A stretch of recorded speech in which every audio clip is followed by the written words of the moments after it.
Біздің енді бізде бір круиз болды. Ол круизіміз зато деп айтайық. Зато ол круизге біз бүкіл семьямызбен бардық. 4 баламыз бар өзімізде. Ең үлкен 4 бала дегенмен екеуі үлкен ғой, ержеткен. Екеуі 22-20 жаста, олар взрослый болып саналады да. 4 взрослый, 2 бала болып бардық круизға. Бірінші круизіміз Персидский залив болды. Декабрь, желтоқсан айында бардық. Ана жақта бір қыс болып жатқан кезде, ана жақта жаз ұмытып кеттік қой, ана жақта жүрді. Қыста үйге қайтамыз, қыста қайтамыз дегенді ұмытып кеткенбіз. Сондай. Енді ол дайындықта бір керемет әсер болды. Круизімізді алған кезде бармай жатып, уже қуанып жүрдік андай. Болғаннан боласыз. Қолымызда круиз тұр, басқа как будто ештеңке керек емес сияқты. Керемет андай бір әсерде жүрсің. Өз мектепте істегеннен кейін де бір ана шаршап нетіп қаласың ғой, бірдеңке ашыласың. Зато менде скоро круиз. Деп өстіп жүресің де. Жұбатып, жанып жүресің, иә. Одан кейін самолетқа билет алдық. Ол да бір қуаныш болды. Үйге билет алдық деген кезде балалар бәрі қуанады ғой.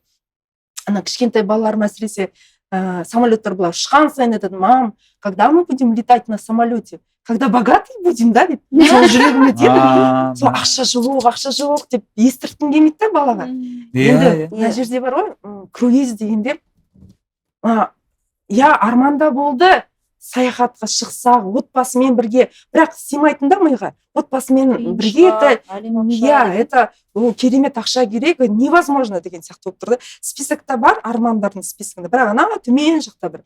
И сол списоктан былай жоғары келеді деген бір действительно, ана не дейді, чудо дейді ғой. Сондай, Алла шүкір, компанияның осындай алам деген адамға берері көп. Тек қана мен дайынмын, алам дейікші болды. Енді круизға бардық, самолетқа билет алдық, одан декабрьге дейін тағы да анамнан ақшамызды жинап дайындалдық. Басында жолдасын тағы ақшама. Сондай бір ашуланатын. Енді деп, зато ана жаққа барғаннан кейін, Алия, молодецсің сен. Неше мемлекет көрдіңіз? Негізі сөйтіп ше, күйеулер мойында. Кейіне мойындағанын дейсің сен кәдімгідей нақыласың, е? Мен ана жерде приятно болып қалады. Мен ана жерде ондайды көңілден шықса екен, енді өзімді ұмытып кеттім негізі. Балаларыма бәріне наса екен. Солардың ана бір эмоцияларын көргенге өзім бір бақытты болып қаласың екен. Самолетқа мінген кезде түрлеріне қарайсың.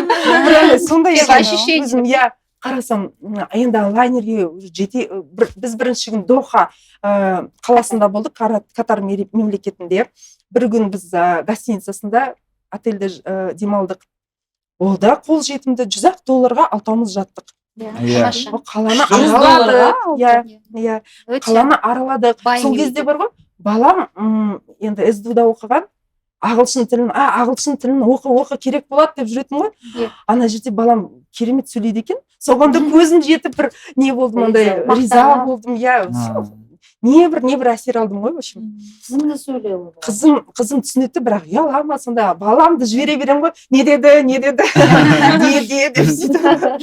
Аузына қарап анам. Сол Парс шығанағында, е? Парс шығанағында. Ертесінде біз лайнерға міндік. Лайнерге мінгеннен кейін басталды. Басында балаларымды жоғалтып алам ба деп, қайда кеттім, тұра тұрмындар деп қорықтым. Бір ана көп адам ғой ана жерде, енді үлкен кеме, қорықтым. Одан кейін мен ана каютаға барып 2 кают алдық. Семейный. 2 кают алдық, 2 бөлек, өйткені жолдасында тіркелді. Ол да безоплатный член клуба. Мықты, керемет, тамаша. Сөйтіп біз сонда 2 билет алдық, 2 кают алдық. Олар бөлек, ұлдар бөлек, біз бөлек болдық. Сонда жолдасыма, сен балаларды қара, мен каютаға бар келейін десем, келсем, балалар шомылып, шығып, кіріп, жүгіріп жүр. Жолдасым көрмейді, қарасам, неде ұйықтап жатыр. Сол кезде мен түсіндім, балаларды мына жерде еркін жібере беруге болады. Ешқандай мына жерде не жоқ, қорқыныш жоқ деген сияқты. Кішкентайларым суға түсіп, оларды қарап тұрған ана жерде бір адам бар. Ол да қарап тұр, не кетпесін, бірдеңке болқамасын суда деген сияқты. Ап шығатты, барып, несіне барып, столовыйында барып, немет фри бірдеңкесін алып келіп жеп жүреді. В общем, балалар маған қарағанда, балалар жылдам нетеді екен, ориентир табады екен. Бейімделіп кетті. Неше мемлекет көрдіңіздер? Біз Катар мемлекеті, Бахрейн мемлекеті, Абу Дабида 2 күн болдық, Сербанязда 1 күн болдық, и Дубайда 2 күн болдық. Үш мемлекет. Мен вообще Сауд Аравия деген бір мемлекет деп ойлайтынмын. Пока сол круизға бармағанша. Бахрейн ол бөлек мемлекет, Катар ол бөлек мемлекет. Бір Сауд Аравия бір мемлекет, соның жаңағы астанасы, мен Дубай деп жүрмін. Оқыған болсақ та, андай интерес болмағаннан кейін вообще қызықпайтынбыз да, көрмегенбіз деген сияқты. Соның бәрін көріп, біліп қайтқан өзі. Қазір балаларым да бірдеңке қарап отырады да, андай зданияны суреттеп, бірдеңке телевизорден көріп, мам, бұл Абу Даби ғой деп отырады. Өз көздерімен көрген. Тамаша. Бұл негізі бала-шағаға да инвестиция ғой. Инвестиция. Және де бір балаларым, кішкентай балаларым, ана Қазақстан туын көрсе, алға Қазақстан деп ойлайды. Здесь классно, красиво, но я скучаю по Казахстану дейді ғой. Сонда да жібермейді да, қаны жібермейді, жаңағы кіндігі жібермейді деп айтады ғой. Керемет, жақсы. Балалардың сен тез барып келдің еще бір.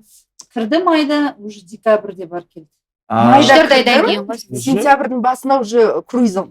Барам, бір асықтым ғой, сол баруым керек. Дұрыс, тамаша. Декабрьде бардық, тура жаңа жылда. Балалардың түп саналары өзгерді ғой. Әрине, балалардың көкжиегі кеңейеді, оларға миында шекара болмай өседі.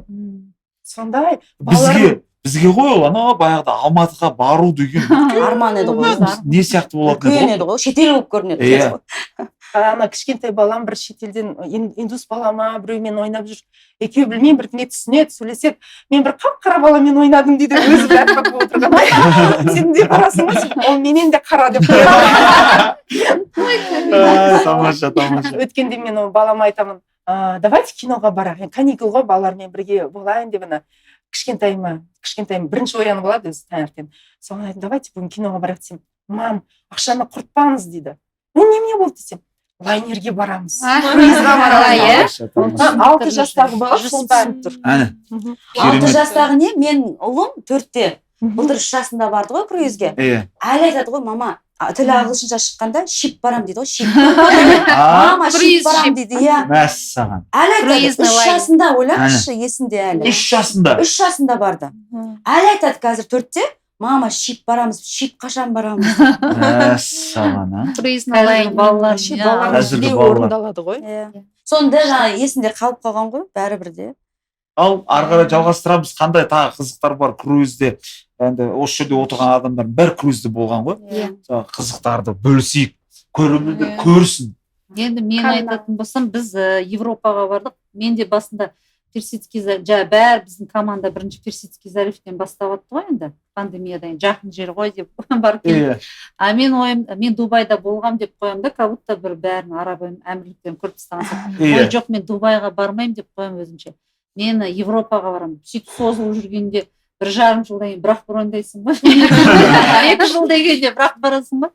Сөйтіп, ладно, ол ничего, октябрь айына қызым, жолдасым үшеумізге каюта брондаймыз, команда болып, Алиялардың командасы. Болды, Алия бронь жасады едіңіз. Все, чатты аштық, Европа деген сол жерге қосылып алғанбыз, сонымен бәрі шетінен уже жасап жатыр. Менің өзімнің командамнан подружкаларым бар ғой, тоже бәріміз этада танысқан, Раушана бар, Динара, олар да бәріміз бір командадамыз. Олар да брондады. Раушан өзінің қызын алды, племянницасын алды деген сияқты. Мен өзімнің отбасымнан, мен ата-анамды апарғым келген, ең бірінші менің жаңағы желанием сол болған. Бірақ ол кісілер тұра тұршы, біз кішкене кейіндеу барайық, сосын Европа емес, жаңағы Сауд Аравиясына жаққа барайықшы, Меккеге барайықшы деген. Жарайды, онда сіздер тұра тұрыңыздар деп, біз Европаға брондап тастадық. Сөйтіп Европаға брондадық, біз командадан почти 35 адам. Осы біздің Павел Лидің командасынан 35 адам брондадық. Сөйтіп бәріміз әйтеуір бір чатта отырып дайындалдық, виза дедік, виза Франциядан алдық көбіміз, күйеуіміз Испаниядан алдық. Бәрімізге одобрили, ешкімге не одобрили деген болған жоқ, всем одобрили. Шүкір, сөйтіп бәріміз бардық. Бұрында біз вообще енді миымызға білмейтініміз ғой, виза, брондау, Шенген зонаға кіру, это возможно, это трудно деп жаңағыдай ойлайтынбыз, неше түрлі миымызда установкалар. Ал енді осы компанияға келгеннен кейін оның бәрі жеңіл екенін көрді. Өйткені міне қыздар Америкаға да алды виза 10 жылдық, Әйгер мен Алия біз Шенгенді де без проблем алдық. Сондықтан, оказывается, оңай екен ғой, если желание болса. Иә. Бәрі де Движение. Главное соған талпынып бірдеңке істесең, жаңағы қандай қажетті документтері бәрін білсең болды, оның барлығын. Оған екен. Сөйтіп Европаға бардық, біз Франциядан бастаймыз дедік, Парижді көреміз өйткені дедік, өйткені Париж жаңағы махаббат қаласы. Обязательно Эйфелевая башняны көру керек деген сияқты. Сол Парижге ұшып бардық, 2 күн Парижде жүрдік, 1 күн Диснейлендке бардық. Диснейлендке қызымды апарам деп мен ғой шығарып жүрген. Бірақ ол қызым дейді, ол жерде не істейміз дейді. Білмейді даже Диснейленд. А ол мен с детства менің арманым.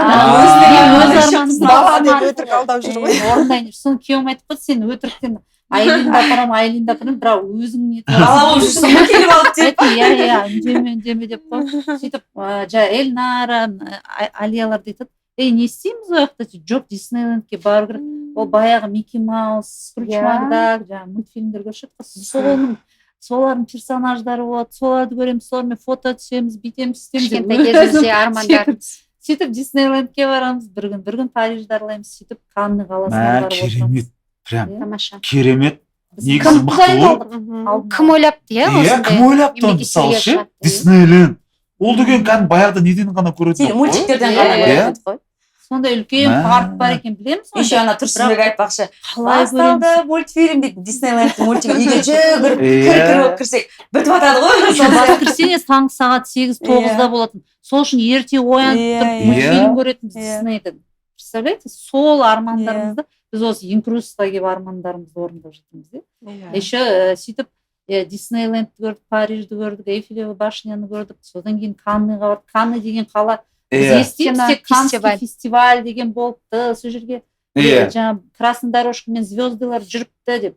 Бірақ соны біз өз көзімізбен көрдік, барып сол пляжға бардық, сол зданиені көрдік. Оказывается, осы жер екен ғой деп, оған бәріне қол жетімді, бәрі қол жетімді да. Оған да галочка қойып шыққан. Қойды. Шынымен ғой, бәрі қол жетімді, тек қана әйтеуір әрекет болса, ниет болса болды. Мен тұр. Канныға бардық, одан кейін Генуя деген қала, одан кейін Ла-Специя. Генуя, Ла-Специя деген қала бар екен де білмеген. Қайдағы Пальма Майорка деп. Географияны дұрыс оқымадық қой. Маршрутта бар екен, ол қай жерде деп сөйтіп картаға кіресің да Гуглға Генуя. Генуя деген остров такой-то. Ол жерде жаңағы кім ашқан? Колумб, Кристофор Колумб ашқан сол островта. Сондай история. Да вы что деп, оны біліп алады екенсің. Ла-Специяда да керемет әдемі қала. Таудыңға былай шығасың, неше түрлі замақтар, 13 ғасыр бұрын салынған замақтар, 11 ғасыр бұрын салынған. Тарихи. Сол замақтарды көреміз. Потом дальше Чивитавеке, ол қала портовый город, оның қасына Римді көрдік, Колизей, 1-ші ғасырда салынған Колизейді көреміз деген ойда болған ба, болған жоқ. Бәрін компаниямен. Бәрі барғанда соңғы бәрі? 12 күнге бізге Шенген берді, біз 11 күнде шықтық. Сонда 11 мемлекет көрдік. 11 қала көрдік. 3 мемлекет. Римнан кейін Пальма де Майорка деген островқа барамыз деп кім ойлаған, ол жерге тек самолетпен немесе кемемен ғана барады. Оған бардық, ол Испания, потом Барселонаға бардық. Барселона тоже енді керемет үлкен қала екен. Өте ұнады, өте тазалығы жағынан да, өте әдемі. Сондай көрдік. Содан кейін сол қызық болды. Еще Канныда біз жүрсек, біз енді 3-ке бөлініп шықтық та, неге? Біздің командадан 13 адам, біз Парижге 1-2 күн бұрын бардық, а біреулер ертеңінде ұшып келді деген сияқты. Алиялар Барселонаға ұшып келді деген сияқты. Сол жақтан басталды ма круиз? Франция. Сөйтіп, короче,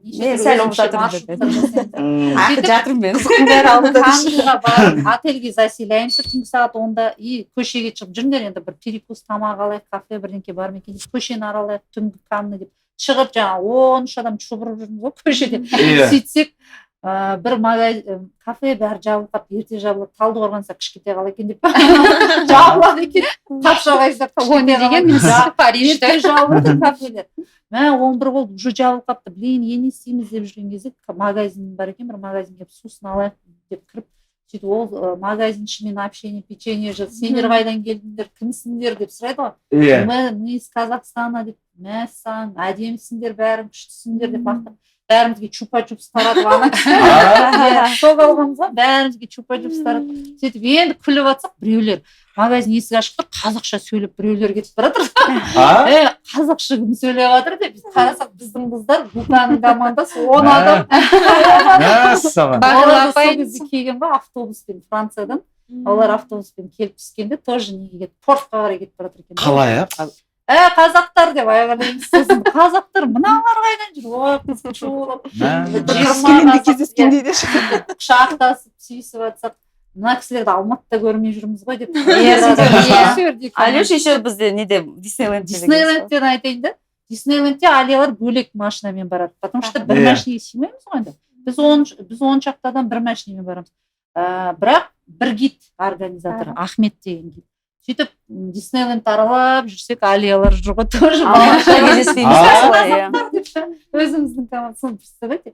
Диснейлендте миллион адам, 3 миллион адам жүреді екен күніне, представляете? Қанша? 3 миллиондай адам жүреді екен ана. Күніне? Здание деп қой, территорияда. Үлкен ғой, кездесіп қаламыз.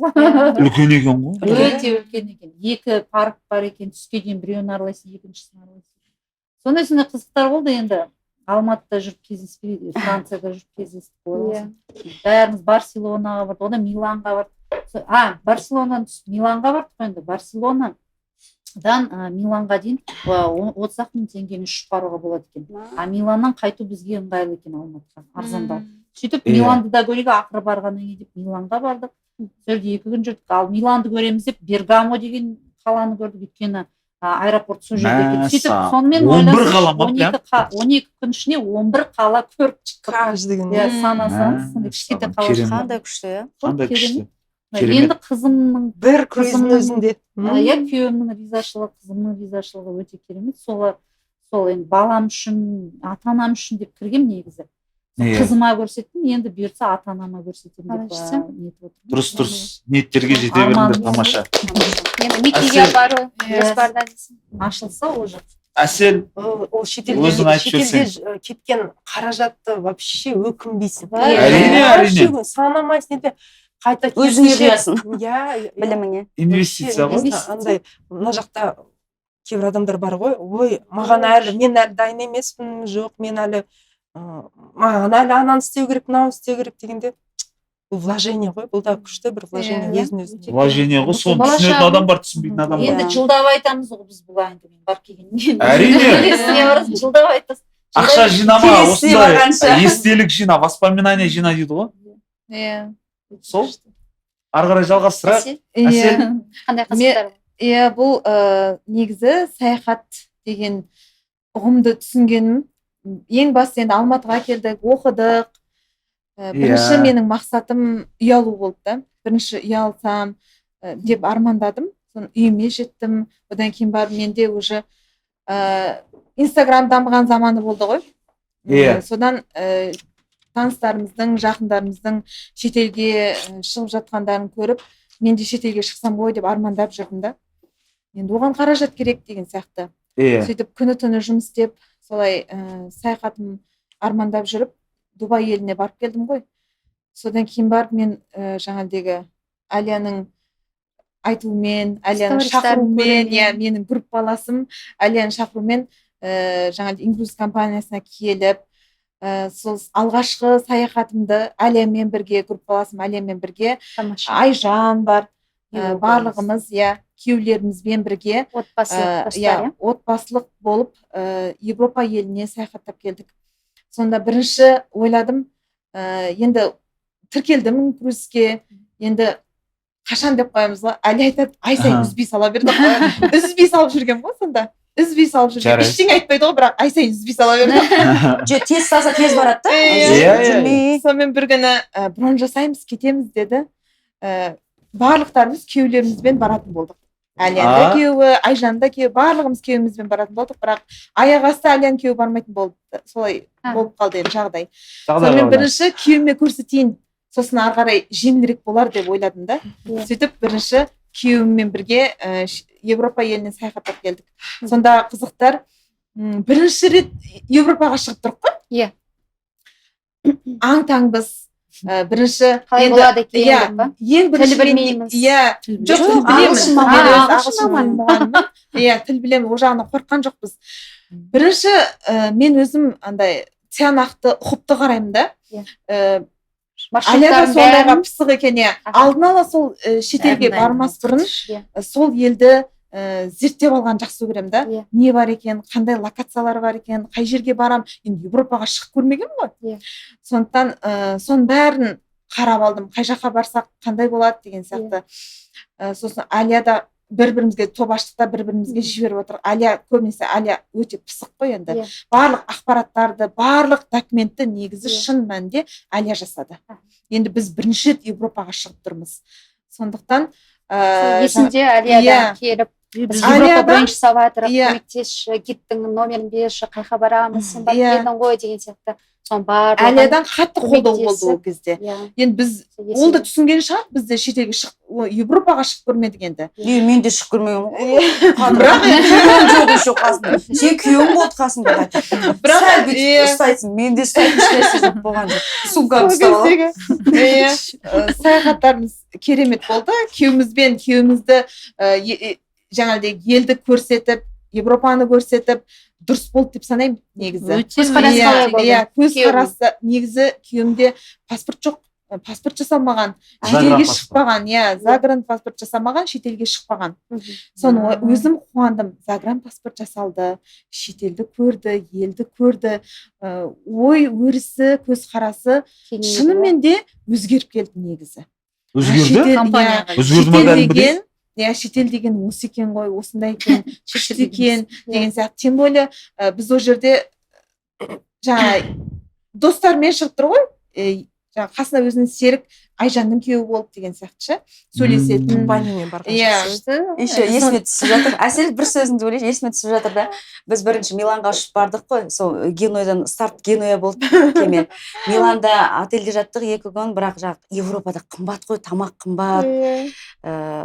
Таңғы асымыз залға шығып, әйтеуір круассан бірдеңе жейміз, экономдап жүрміз да, ақшамыз аз. Сөйтіп кемеге 2 күннен кейін Генуяға барып аш бардық қой.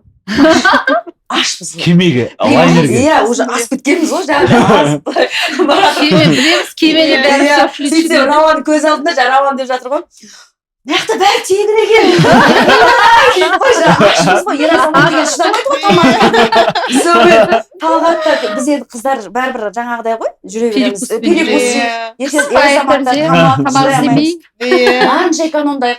Сөйтсе Рауан да өзі сондай шынайы не да, қарапайым. Тамақтың бәрі тегін екен. Соншалықты өте қатты, сол кез есімде ше. Менің сенің сол лайнерға мінгендегі эмоцияң қатты бізге өткен. Мынау не деген керемет, мынау не деген сұмдық. Қарап тұра бергім келеді ғой деген сол емес па? Нақты ең бірінші круизге барған кезде қазақтар енді білесіздер ғой. Все включено болғаннан кейін 2-3 күн от души сол бірден кіре салды да жаңағыдегі мәннің ішінде барлығы тегін ғой деген аң-таң, в общем былай ол бірінші неде лайнерде неге міндік қой, поэзияға міндік. 4 жұлдызды. Соның өзіне олар ауыздары ашып таң қалып жүр. 13 балығы. Ол кезде де енді бірінші саяхатымыз Европаға бірінші бара жатқаннан кейін біз шынында да қатты үнемдедік. Енді ақша жағынан да үнемдеуге тырыстық енді. Қысып деген сияқты. Әрине, семьямен болғаннан кейін. Біз ең басты тойып жүру емес қой. Бізде ең басты көру, көрейік деген сияқты. Сонда да аш жүрсен, ондай бір қатты қызыға алмайсың. Енді ана Сұлтанның айтқаны бар ғой, доползите до лайнера, потом все, кайф начинается деп. Бірақ шында бір елді көріп, жаңа енді көрмеген нәрсені көріп жүрміз ғой. Сол кезде бірақ аса қатты қанымыз ашқан жоқ. Тойып жүрміз да, әдемілікке тойып жүрміз ғой. Жаңа жерлерге тойып жүрміз. Көрмеген нәрсені көріп жатырмыз да, соған жаңағыдегі көзіміз тойып, ойымыз тойып, сондықтан мүлдем аса қатты қанымыз ашты деп ойламаймын да. Сондықтан бірінші барғанда біз керемет дайындалып бардық. Жаңағыдегі Айканың керемет жоқ бұл жер айтпай ақ қояйын. иә керемет жаңағыдегі қызық болып қалды ғой. ұзын Интрига. көйлектерін алып прокатқа деген сияқты бір күшті лайнердің Фотоконтент жасаймын. полубасында керемет суреттер түсіп видеолар түсіп ғажап жақын ғажап эмоцияда болып келдік бірінші саяхатта